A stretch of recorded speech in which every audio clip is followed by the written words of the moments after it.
ಯಾರನ್ನಾದ್ರೂ ಹಚ್ಕೊಂಡಿರ್ತೀವಿ ಅನ್ನಿ, ಅದರಲ್ಲೂ ಈ ಪ್ರಾಣಿಗಳನ್ನೇನಾದರೂ ಹಚ್ಕೊಂಡು ಅವು ನಮ್ಮಿಂದ ದೂರ ಆದರೆ ನಿಜವಾಗ್ಲೂ ತಡ್ಕೊಳ್ಳೋ ಶಕ್ತಿ ಆ ದೇವರು ಕೊಟ್ಟೇ ಇರಲ್ಲ.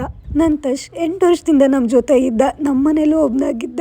ಇವತ್ತು ಅವ್ನು ನಮ್ಮ ಜೊತೆ ಇಲ್ಲ ಅಂತ ಹೇಳೋಕ್ಕೂ ಕೂಡ ಬೇಜಾರಾಗುತ್ತೆ. ಇವ್ನು ನಮ್ಮ ಮನೆಗೆ 2018ರಲ್ಲಿ ಬಂದಿದ್ದು. ನಾನು ಎಲ್ಲಾದರೂ ಕೆಲ್ಸಕ್ಕೆ ಹೋಗಿ ಮನೆಗೆ ಬರ್ತಿದ್ರೆ ಸಾಕು, ಕರೆಕ್ಟು ಟೈಮಿಗೆ ಡೋರ್ ಹತ್ರ ಬಂದು ಕಾಯ್ತಿದ್ದ. ನಾನು ಎಲ್ಲಾದರೂ ಆಚೆ ಹೋಗಿ ಲೇಟ್ ಆದರೆ ನನ್ನ ಮನೆಯಲ್ಲಿ ನನ್ನ ಮಗ ಇದ್ದಾನೆ, ಅವ್ನು ನನಗೋಸ್ಕರ ಕಾಯ್ತಿರ್ತಾನೆ ಅಂತ ಓಡೋಡ್ ಬೇಗ ಹೋಗ್ತಿದ್ದೆ. ನಮ್ಮ ಮನೆಯಲ್ಲಿ ಯಾವತ್ತೂ ಕೂಡ ನಾಯಿನ ಸಾಕಿರಲಿಲ್ಲ. ಇವಳು ಬರ್ತಡೆಗೆ ತೊಗೊಂಡಿದ್ದು. ತುಂಬಾ ಎಷ್ಟು ಹಚ್ಕೊಂಡಿದ್ದು ಅಂದರೆ ನಮ್ಮ ಮನೆಯಲ್ಲಿ ಒಬ್ಬನಾಗಿದ್ದ.